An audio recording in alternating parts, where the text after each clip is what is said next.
Hello all, எல்லோரும் எப்படி இருக்கீங்க? இன்றைக்கி நம்ம வந்து ஒரு ஃபிஷ் எக் ரெசிபி தான் வந்து பார்க்க போகிறோம். இது எல்லாருக்குமே தெரியும்ல, மீன் முட்டை. நம்ம இந்த நாட்டு மீன் வாங்கினா அதில் நிறைய மீன் முட்டை இருக்கும்ல, அதை வச்சு தான் இன்றைக்கி ஒரு ரெசிபி பண்ண போகிறோம்.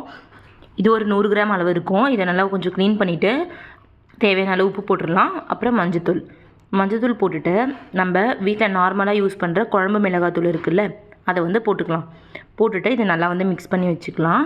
மிக்ஸ் பண்ணிவிட்டு ஒரு 10 மினிட்ஸ் வந்து ஊற வச்சிடலாம். இப்போ ட்ரை பண்ணி பாருங்கள். ட்ரை பண்ணி பார்த்துட்டு கண்டிப்பாக வந்து எனக்கு தேங்க் பண்ணுவீங்க. இது வந்து ஒரு ரசம் சாதம் கூட, சாம்பார் சாதம் கூடலாம் ரொம்ப சூப்பரான ஒரு காம்பினேஷனாக இருக்கும். ஒரு வானலில் எண்ணெய் ஹீட் பண்ணிவிட்டு, இது வந்து நான் ஒரு 3 ஸ்பூன் அளவுக்கு எண்ணெய் ஊற்றிருக்கேன். எண்ணெய் ஹீட் பண்ணிவிட்டு ஒரு 4 பல்லு பூண்டு வந்து நம்ம வந்து லைட்டாக தட்டிட்டு சேர்த்துக்கலாம். இது கூட கருவேப்பிலை இலை, இது ரெண்டும் வந்து லைட்டாக வந்து ஃப்ரை ஆகட்டும் எண்ணெயில். கொஞ்சம் இந்த பூண்டோட கலர் மாறினதுக்கப்புறமா நம்ம பெசரி வச்சுருந்தோம்ல, அதை இது கூட வந்து நம்ம சேர்க்க போகிறோம். டைரெக்டாக எண்ணெயிலே வந்து சேர்க்க போகிறோம். இது வந்து எனக்கு 2 பீஸாக ஆகிடுச்சு. நான் அதை மிக்ஸ் பண்ணும்போது ஆக்சுவலாக ஒரே இதுவாக தான் இருந்துச்சு.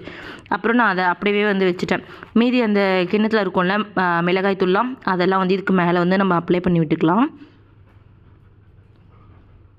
அப்ளை பண்ணும்போதே வந்து நீங்கள் கீழே பார்த்தீங்கன்னா தெரியும், அது வந்து கலர் சேஞ்ச் ஆகுறது. நம்ம நார்மல் வந்து முட்டை எண்ணெயிலையோ இல்லை தண்ணிலையோ அதை உடச்சி ஊற்றும் போது அது கலர் சேஞ்ச் ஆகும்ல, அது மாதிரி தான் இதுவுமே ஆகும். இப்போது இது நல்லா வந்து ஒரு சைடு வந்து நல்லா வேகட்டும்.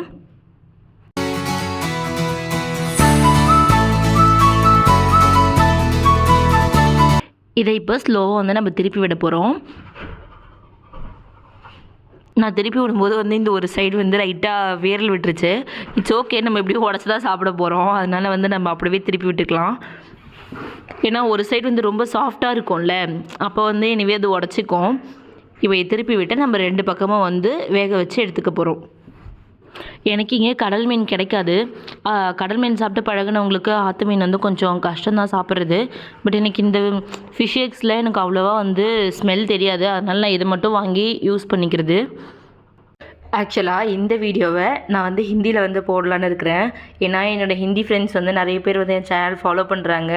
அவங்களுக்கு ஒரு பெரிய கஷ்டம் என்னென்னா, நீ எந்த லாங்குவேஜ் பேசுகிறேன்னு சொல்லிட்டு எங்களுக்கு ஒன்றுமே புரியலன்னு சொல்கிறாங்க. ஸோ நெக்ஸ்ட் இந்த வீடியோ ஹிந்தியில் வரும், பாருங்கள், சிரிப்பாக இருக்கும்.